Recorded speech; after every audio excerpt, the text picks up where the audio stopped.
posição e opinião pessoal do palestrante, não representando a posição da Associação Panamazônia, nem da empresa da qual o palestrante participa como gestor. O palestrante não expõe na qualidade de expert sobre o assunto. Portanto, cada participante deve questionar e interpretar a informação de modo a tirar suas próprias conclusões. Jonathan, está com você. Por favor. Belisário, e a todos, boa tarde. Eu agradeço o convite da associação e, feito os disclaimers, eu queria abordar essa questão da visão do cenário, uma visão racional, cartesiana e matemática nessa equação. Eu vou tentar mostrar alguns vetores e a resultante, baseado na lei da física e da engenharia e da matemática, é que o resultado é a somatória desses vetores, sendo que alguns vetores têm sinais contrários e alguns sinais e outros vetores sinais positivos. Gostaria também de deixar claro que, na minha opinião, o cenário é de grande incerteza. Eu acho que, quando o Belisário me contactou para fazer essa apresentação, eu disse para ele que a maneira melhor de, vamos dizer, colocar essa questão do cenário é o cenário de incerteza. Eu creio que essa seria a palavra para sumarizar, para, vamos dizer, uma conclusão do cenário, seria a incerteza. Dito isso, eu gostaria de abordar alguns temas na qual eu creio seja extremamente relevante, de forma que cada associado e cada convidado possa retirar as suas próprias conclusões do cenário futuro. Na minha opinião pessoal, o movimento Fica em Casa de forma, vamos dizer, unilateral, de forma, vamos dizer, abrangente, praticamente, excluindo as atividades essenciais e as liberdades, as restrições às liberdades individuais do cidadão, em locais, em cidades, em países, em geral, no geral, onde existe um grande nível de informalidade no mercado de trabalho e onde existe uma parcela expressiva da população que vive no nível de subsistência e com limitada ou inexistência da fonte de poupança, ou seja, um acúmulo de renda, faz com que o isolamento social, o movimento Fique em Casa, seja, vamos dizer, pouco eficaz e pouco, vamos dizer, enforced. Porque o que acontece é que a população precisa trabalhar para gerar a sua fonte de renda. Então, o que acontece e o que aconteceu é que o movimento Fique em Casa ele foi muito restrito a determinados segmentos da sociedade, sendo que uma grande maioria da população não aderiu ao movimento de Fique em Casa devido a essas questões da informalidade no mercado laboral e também a ausência de uma poupança, um acúmulo de renda, de forma que a pessoa possa se sustentar e sustentar os seus familiares. É importante lembrar que o governo foi muito, vamos dizer, tratando essa questão da informalidade e do problema da renda, estendeu o auxílio a uma parcela expressiva da população, aproximadamente 70 milhões de pessoas, e aqui eu não gostaria de entrar no mérito se alguns teriam ou não teriam direito, mas o governo fez um auxílio que oscila de R$ 600 a R$ 1.200 mês a aquele grupo definido pelos programas de apoio social ou informalidade. O auxílio médio foi na casa de R$ 750, sendo que isso injetou na economia aproximadamente 50 bilhões de reais por mês do que pode ser denominado o auxílio Covid. Então, na minha percepção pessoal, é que o governo, mesmo fazendo todas essas medidas de auxílio à população, o auxílio, vamos dizer, minimizou os impactos, injetou liquidez na economia, porém, a quarentena, o achatamento da curva, ele foi extremamente limitado. O objetivo do governo em achatar a curva através do Fique em Casa foi limitado o seu resultado, porque uma parcela expressiva da população não aderiu ao Fique em Casa. É fato, não há de se negar que o objetivo era louvável, de tentar não saturar o sistema público de saúde e dar prazo aos gestores públicos para ajustar a infraestrutura necessária para assegurar que o menor número de vítimas fatais ocorressem. A única coisa que se conseguiu provar, salvo raras exceções, é que houve um problema muito grave na gestão pública nessa questão dos hospitais. E aqui eu não gostaria de ser entendido ou compreendido como uma crítica à gestão pública. O que eu estou falando é que, passados 6 meses da epidemia, afinal de contas, se tem conhecimento da epidemia desde final de dezembro e início de janeiro, até hoje, múltiplos hospitais de campanha ainda não terminaram e não há de se negar que a questão dos respiradores e equipamentos se encontram todo dia na mídia. Portanto, houveram problemas na gestão pública e foi isso algo que, na minha pessoa, que chamou bastante atenção.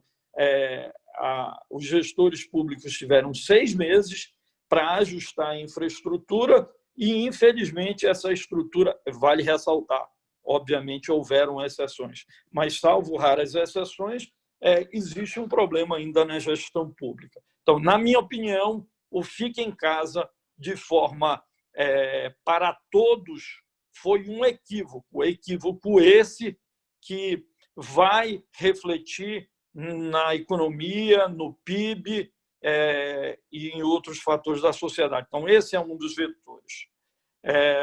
Em toda avaliação de cenário, também é muito importante se observar a conjuntura do emprego. O emprego é fator determinante na economia, porque o PIB do Brasil, aproximadamente 70%, é componente consumo. Então, para avaliar o consumo, se deve avaliar o nível de emprego, porque o nível de emprego que vai definir a disponibilidade de renda livre para exercer o consumo de alguns itens essenciais e não essenciais. Segundo o IPEA, de janeiro a abril de 2020, infelizmente, houve uma redução de aproximadamente 800 mil postos de trabalho no Brasil. Ou seja, eu estou utilizando, inclusive, o mês de janeiro, um mês antes da epidemia e antes do lockdown. Se pegar os dados do último trimestre, os números vão ser distintos, porque em alguns meses ocorreu geração de postos de trabalho. Segundo também a Organização Internacional do Trabalho, e isso aqui é muito importante citar, aproximadamente 5 milhões de postos de trabalho no Brasil estão em risco. Outro vetor que é muito importante lembrar é que, devido à boa gestão do governo federal na questão da MP, que possibilitou a suspensão do contrato de trabalho, a banco de horas, férias, antecipação de férias, redução de jornada e muitos outros benefícios para a população, a fim de evitar uma retração do mercado de trabalho ainda mais intensa, possibilitou que aproximadamente 10 milhões de postos de trabalho fossem enquadrados nos benefícios da MP. Portanto, isso foi um fator muito importante, porque gerou uma outra onda de liquidez na economia que tem se refletido no consumo e na sociedade. O meu receio nessa questão, nesse vetor do emprego, que é um componente muito importante para o PIB e para o consumo, o meu receio maior é que, encerrando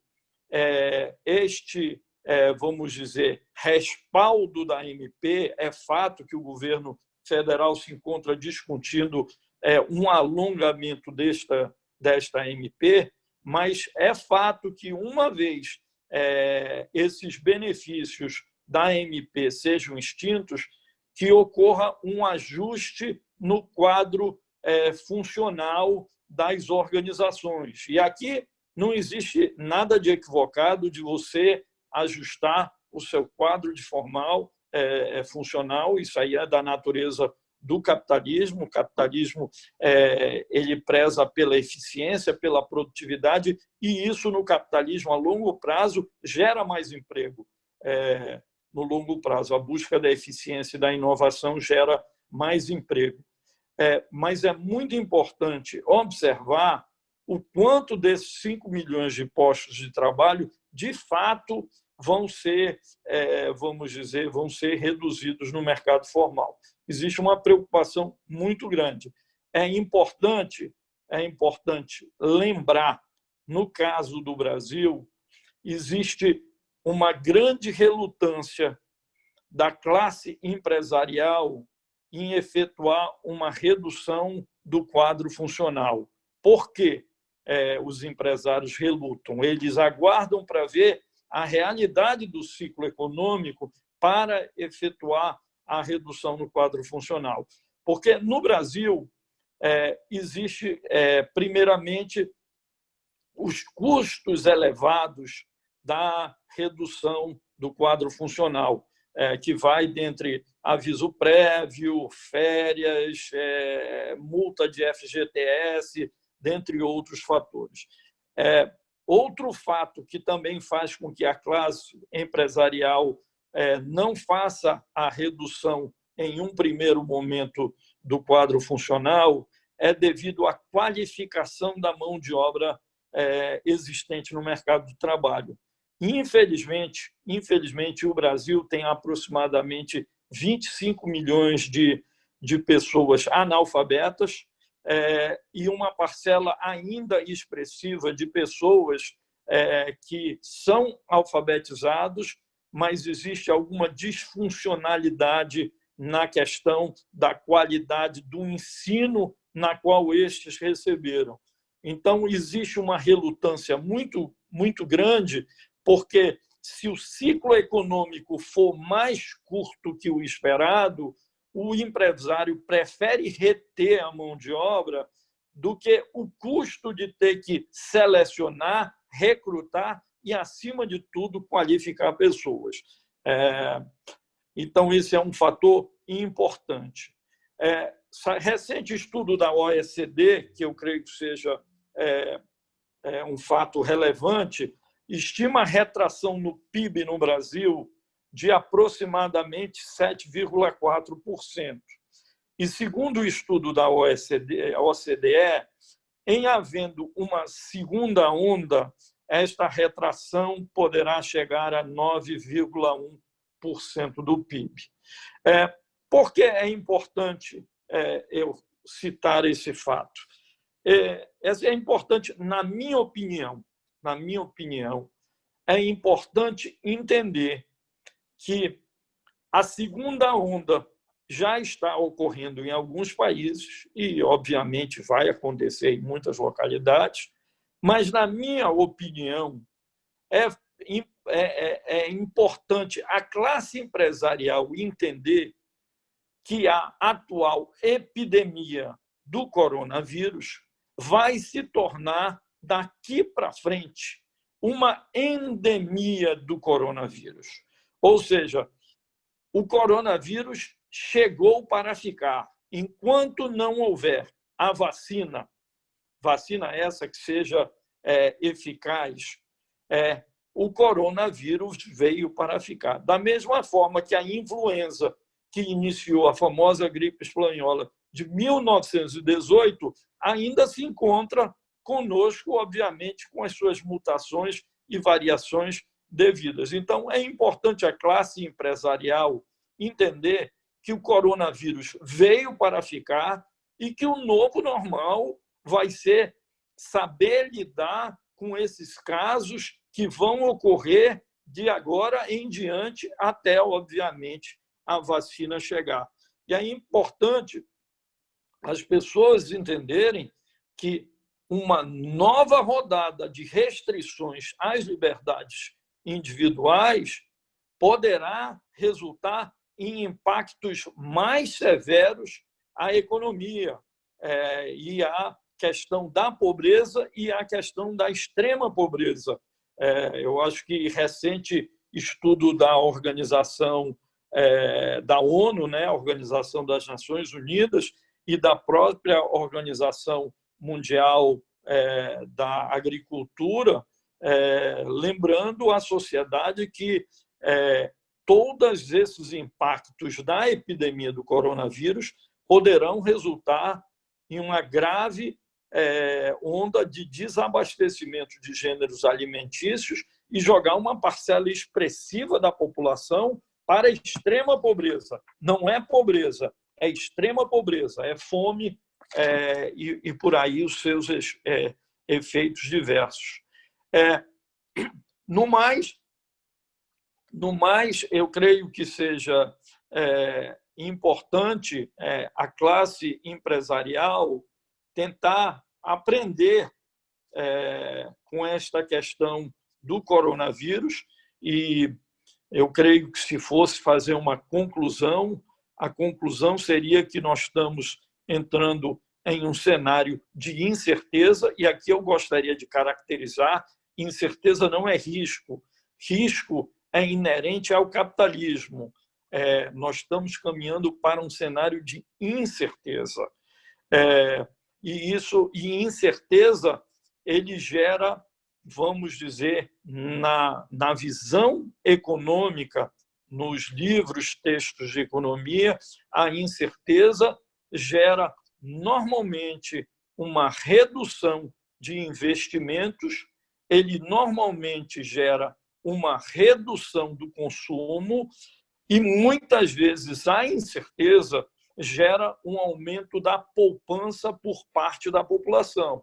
Ou seja, existe uma mudança sociológica, comportamental, e o cidadão que age de forma racional, ele simplesmente vai, mediante a incerteza, poupar recursos, o que, inclusive, afeta novamente uma segunda onda na fórmula do PIB, já que 70% da população, 70% da fórmula do PIB está atrelado ao consumo. Portanto, nós estamos caminhando em incerteza. Quais os aprendizados que se pode ter num cenário pós-Covid? Eu acho que a primeira coisa é entender que, vamos dizer, caixa é fundamental para as organizações. Caixa é fundamental para as organizações. Porque é no momento desse, onde você tem as atividades econômicas paralisadas, e quando os seus custos permanecem ativos, não na sua totalidade, mas parcialmente, que você verifica a importância desse caixa para manter a organização viva nos momentos de ciclo econômico de retração. Então, aí não poderia deixar de frisar a importância do caixa nas organizações. Segunda conclusão que se pode tirar é que este coronavírus, vamos dizer, e não esse, fatores de incerteza externa estão presentes. É fato que, muitas vezes, eles são improváveis, porém, muitos empresários não colocaram fatores como esses nas equações de risco dos negócios. De fato, ele é improvável, mas ele sim é previsível. Então, um aprendizado, na minha percepção, para a classe empresarial, é avaliar os riscos de uma forma mais abrangente, porque o coronavírus em si poderia não ser previsível, mas uma epidemia é algo que pode ser, vamos dizer, colocado na equação como algo previsível, improvável, mas porém previsível, da mesma forma que a influenza foi em 1918, também gerando impactos severos na economia. No mais, eu creio que a somatória dos vetores aí identifica o cenário. Eu não chego a conclusão nenhuma para onde a economia está indo ou deixando de ir. Eu acredito que cada um dos participantes tem uma visão dessa questão do cenário. Gostaria de dizer que não se trata de ser um negativista, não sou um negativista, eu acredito no vírus, o vírus veio e veio para ficar. O fato de eu ser contra o fique em casa, da forma como foi feito, que é uma percepção distinta do que foi feito. Infelizmente, aqui eu gostaria de passar a minha opinião pessoal, é que o fique em casa foi politizado. Ou você era a favor da vida ou era contra a vida, ou seja, não houve uma análise do custo-benefício para a sociedade. Infelizmente, foi politizado o fique em casa, e eu creio que o dano foi extremamente severo para a economia, não somente do Brasil, mas para grande parte dos países do mundo. Então, seria isso, Belisário. Eu não gostaria de acrescentar nada mais. Algumas pessoas me fizeram perguntas sobre a Bolsa de Valores e sobre moeda estrangeira. Eu creio que, se for do interesse, posso comentar, porém, novamente, eu não me considero expert em nenhum dos dois, só lembrando que moeda estrangeira, no caso o dólar, como citado aí, na verdade, ele é uma reserva de valor. Então, o dólar é uma reserva de valor, ele é um hedge, ele é uma proteção contra oscilação cambial. Então, quem deseja investir em dólar, existe o risco da moeda subir ou da moeda baixar. Essa é a vantagem do campo, como disse o nosso ministro da Economia. A vantagem do câmbio flutuante é que ele flutua, ou seja, vou usar as palavras dele para definir o câmbio flutuante, né? Já que a expressão não foi minha, eu uso a expressão dele para definir. Eu acho também que, em relação à Bolsa, depende da percepção pessoal de cada investidor e, primeiramente, de como o cenário sai pós-crise. Se você for otimista que o ciclo econômico e a retomada econômica é mais curta, obviamente, o mercado tende a reagir de forma positiva. O mercado ele é muito movido à expectativa e previsão de receita e retorno daquele negócio no mercado futuro. A Bolsa expressa um futuro. E é importante também lembrar que Bolsa você tem uma gama de indústrias dentro do mercado. Então, é muito importante não só avaliar a Bolsa de uma forma genérica, mas que segmento se aplica o seu desejo de investir. Então, podem ter indústrias que a retomada seja mais breve e pode haver indústrias que a retomada seja mais longa. Então, cabe a cada avaliador avaliar a percepção individual dele em relação a determinado segmento. Eu não posso, infelizmente, eu lamento especular, porque eu não sei nem para mim, imagina para ensinar os outros.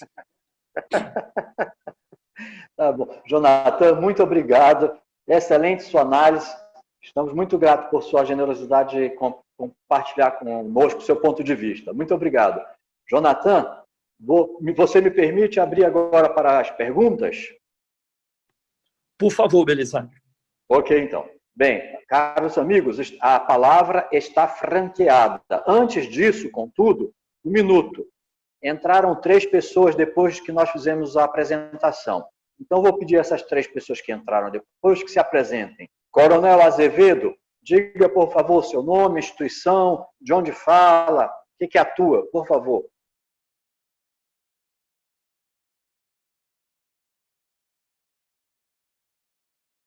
Coronel Azevedo, o senhor me ouve? Bem, então vamos passar. Fábio Lúcio, por favor, se apresente.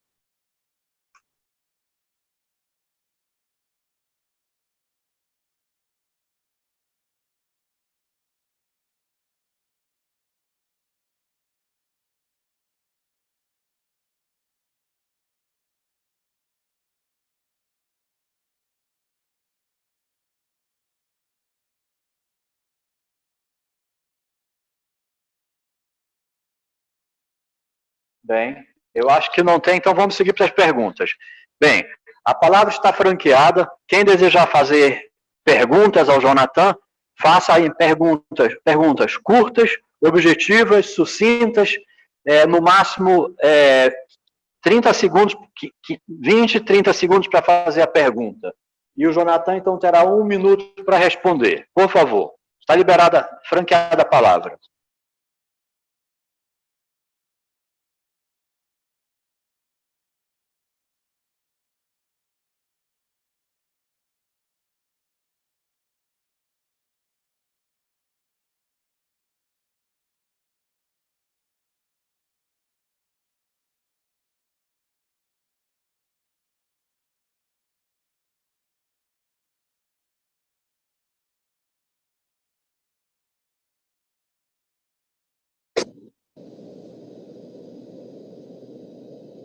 Alô? Acho que o Jonathan, ninguém... Só um minutinho, deixa eu ver aqui. No bate-papo, tem alguma coisa.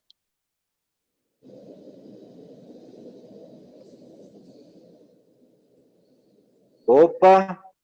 Enviar para todos. Parece que alguém estava... Jonathan, parece que travou o vídeo. O André está me... O André está me dizendo que... Agora. Voltou? Tudo bem. Então, vamos lá. Pessoal, quem quiser fazer pergunta para o Jonathan, por gentileza, tem 30 segundos para fazer uma pergunta curta, objetiva, sucinta. Fiquem à vontade. Belisário, eu queria fazer uma pergunta para o Jonathan, já que ninguém quer perguntar. Jonathan, você falou assim num cenário de incerteza, né? Daí para frente. No entanto, a gente percebe pelo valor dos ativos essa oportunidade de se investir em novos negócios, né? Assim, pessoalmente, qual é a tua visão com relação a investimentos esse ano? Tu achas que o mercado vai ficar vamos dizer assim, favorável em termos de investimentos em função do preço desses ativos. E qual é a tua postura como investidor? Qual é o teu comportamento nesse cenário? O que tu vai fazer, assim, como investidor, esse ano?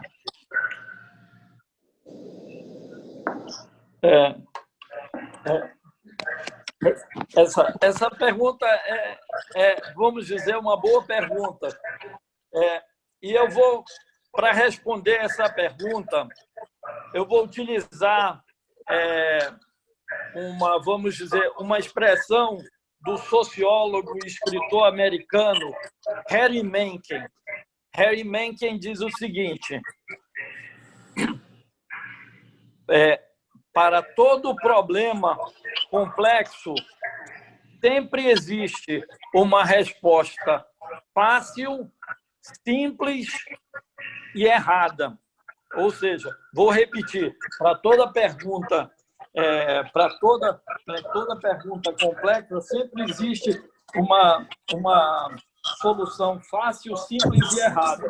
Portanto, sinceramente, eu não sei como te responder essa pergunta e eu agradeço a pergunta, mas devido ao elevado grau de incerteza, vamos olhar até pelo cenário de uma segunda onda que eu espero que seja tratado por parte das autoridades de uma forma racional em ajustar a infraestrutura hospitalar e não trate a questão de uma segunda onda da forma de restringir o comércio e as liberdades individuais do cidadão. Na minha opinião, a própria tese da segunda onda, ele joga o PIB de novo 1,7% para baixo adicional. Então, a percepção que os ativos estão baratos pode ser correta, mas pode ser equivocada, né? O americano tem uma expressão que ele diz o seguinte: it's like trying to catch a falling knife. Ou seja, tentando pegar uma faca que está caindo. Não se sabe, devido ao grau de incerteza, não se pode afirmar que esses ativos estão baratos ou não estão baratos, né? Eu tenho certeza que existe um grau da incerteza.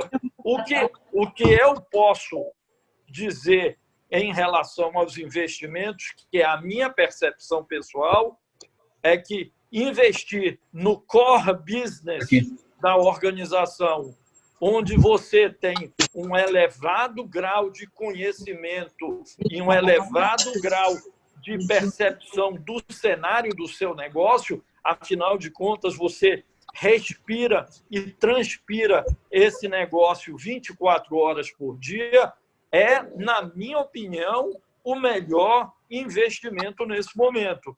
Porque você investir no seu negócio, você sabe onde consegue capturar o retorno de investimento mais provável e mais realista. Então, na minha opinião, investir no core business do seu negócio vamos dizer, uma vantagem competitiva. Você aventurar neste momento em outros negócios, baseado na percepção que o ativo se encontra barato, ele pode ser certo, mas pode ser um erro, porque não se sabe precificar o real valor dos ativos. Mas é a minha percepção. É a minha percepção. De novo, posso estar equivocado. Excelente. Muito obrigado, Jonathan. Mais alguma pergunta, caros amigos? Belisário. Por favor, doutor Alinal, siga. Pode seguir. Eu queria mandar um abraço virtual aqui ao Jonathan e ao Jaime e dizer da satisfação de poder estar participando aqui desse bate-papo. Eu queria perguntar para o Jonathan também o seguinte: eu entendi com clareza que a palavra mais efetiva e concreta para definir este momento é a incerteza. E também entendi que o Jonathan, claro, colocou muito as coisas em cima da pandemia, e isso é um fato, efetivamente, e eu comungo praticamente da mesma forma, da mesma maneira como o Jonathan avaliou o cenário. O que eu queria perguntar ao Jonathan é o seguinte: dentro da questão da dificuldade política que o Brasil passa atualmente, tá? Os conflitos existentes do ponto de vista político, as divergências com o Congresso Nacional, as divergências com a área de justiça, com foco maior no Superior Tribunal Federal, até que ponto, qual é a análise daqueles que fazem a economia do Brasil em relação a este aspecto também, quando se soma a questão da pandemia?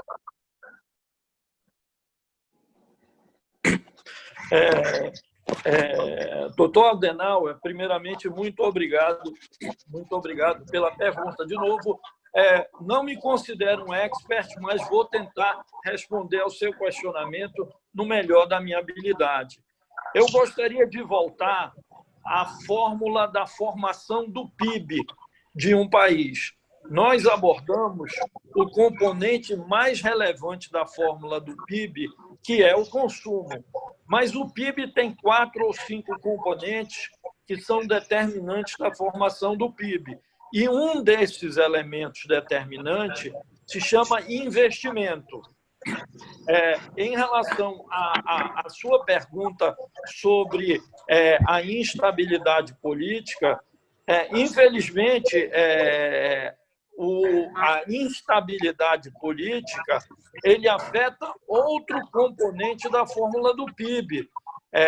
Então, a incerteza que está estabelecida no Brasil, ele ganha um grau de complexidade ainda maior, porque você não tem também uma incerteza em relação à questão da economia, mas você também tem uma incerteza no que se refere à questão política. Então, num cenário de instabilidade política, normalmente vai vir associado a uma retração de investimento.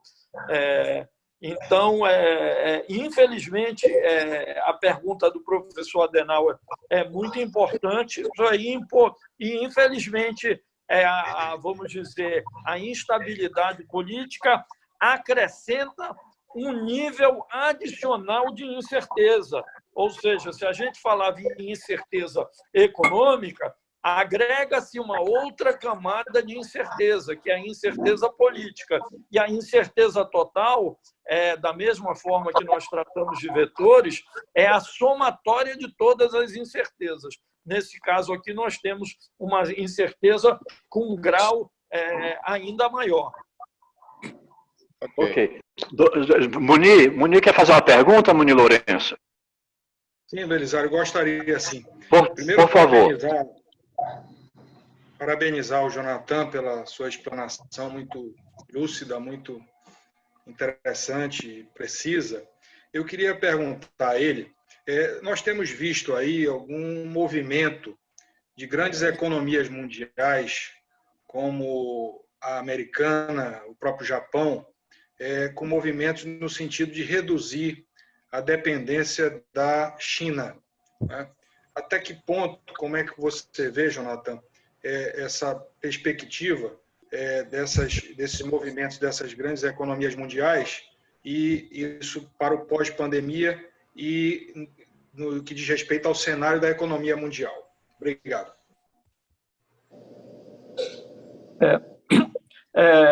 É verdade, eu acho que essa é uma afirmação, pelo menos momentânea,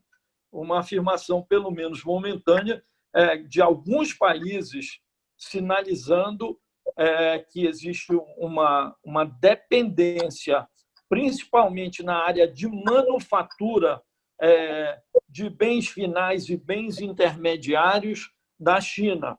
O Japão sinalizou linhas de incentivo para fábricas saírem da China e retornar para o Japão. O mesmo aconteceu na Coreia, o mesmo aconteceu no próprio Estados Unidos, com o presidente da República abertamente falando dessa necessidade de bens e produtos ser fabricados nos Estados Unidos. E, obviamente, nesse momento que o testosterona está um pouco elevado, isso reverbera na sociedade. O quanto disso, de fato, vai ser implementado é impossível, nesse momento, vamos dizer, mensurar. Só que é importante ressaltar que a globalização ela é muito importante para a economia mundial e ela é em grande benefício da sociedade, porque a sociedade paga preços menores em produtos e serviços exatamente porque, ao migrar essa produção para os locais de menor custo e maior eficiência e maior produtividade, essa especialização, conforme está no livro das Riquezas das Nações, de Adam Smith, isso aqui foi uma transferência de ganho para a população e para a sociedade.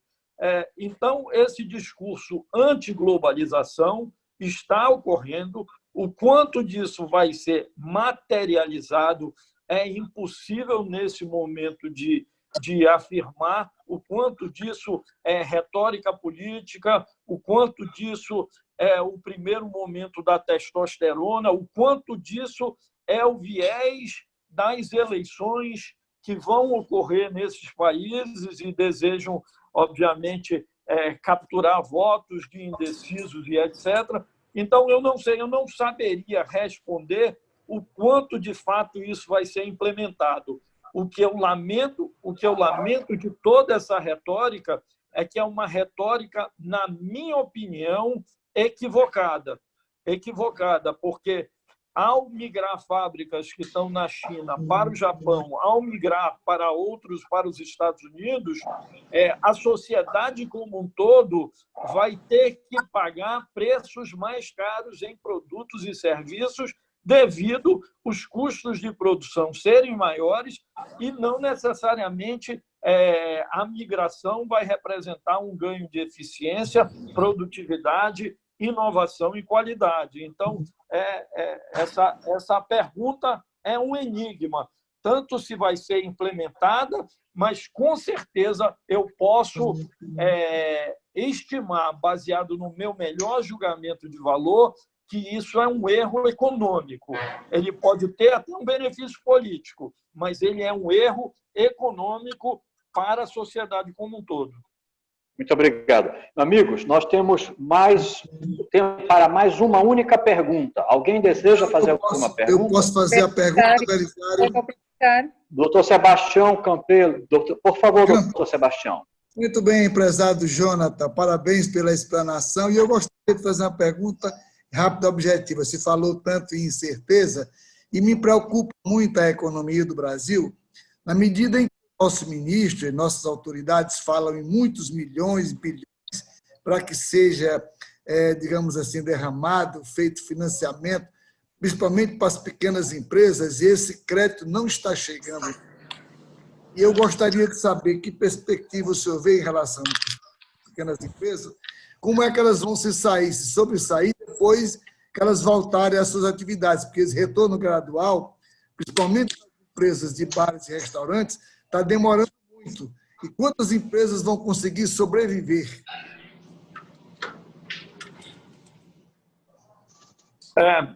De novo, uma excelente pergunta. Eu acho que se enquadra lá no sociólogo Harry Menke, que diz que para cada pergunta complexa sempre existe uma resposta fácil, simples e errada. Na verdade, eu creio que se faz necessário olhar isso com uma visão 360 graus. Muitas vezes a gente olha essa visão de despejar dinheiro na economia como, vamos dizer, uma boia de salvação de alguém que se encontra dentro do mar. Ou seja, eu vou jogar a boia, ele vai se sustentar nessa boia e eventualmente a pessoa vai sobreviver à tormenta. De fato, a boia ela é um salvamento. Mas é importante entender o custo para a sociedade como um todo. O Brasil vai injetar, realmente, na casa de R$1 trilhão. Me desculpe se as cifras não batem, existe um grau de incerteza também nesses números, mas a ajuda Covid, seja para os estados, seja para os municípios, seja para a Bolsa Covid para o cidadão, seja os estímulos através da MP para evitar o desligamento da mão de obra, seja inúmeras múltiplas e até as linhas de crédito para as empresas, elas têm um custo para a sociedade. E a sociedade vai precisar pagar por esses valores. E, normalmente, só se tem 3 formas de pagar por isso. Uma das formas de pagar por isso aí é inflação. Ou seja, você despesa R$1 trilhão na economia, eventualmente você cria um cenário de inflação e a sociedade como um todo vai pagar isso aí. Como vai pagar isso aí? É simplesmente não realinhando tabela de imposto de renda, ou seja, o imposto efetivo em alíquota é igual, mas se você não reajusta, realinha ou recompõe, de maneira que o net tax rate vai ser maior, ou seja, você vai pagar mais o imposto. Então, a inflação é uma maneira de tributar de forma perversa. Inclusive, a tributação via inflação, ela é uma tributação regressiva, porque ela impacta os que menos conseguem se resguardar dessa questão da alteração dos preços. Então, inflação. Segunda maneira de pagar essa injeção de R$1 trilhão aí na economia é através de impostos. Então, a sociedade, de alguma forma, vai ter que pagar mais imposto mais cedo ou mais tarde para efetivamente pagar por essa injeção de recursos. E a terceira forma de pagar por isso aí é torcer para a economia crescer brutalmente e você ter um superávit de arrecadação brutal que você pode sair liquidando esses ativos. A quarta solução, infelizmente, eu não vou colocar qual é a quarta solução, mas a quarta solução é o calote. Eu acredito que essa é uma solução não viável, mas, na verdade, eu cito que existem 3 soluções. Em relação ao empréstimo e às linhas de crédito, como eu disse, a linha de crédito é uma boia que está em cima d'água. Porém, é importante entender que quem captar esses recursos de forma através da rede bancária, que ele não é um dinheiro que caiu de paraquedas.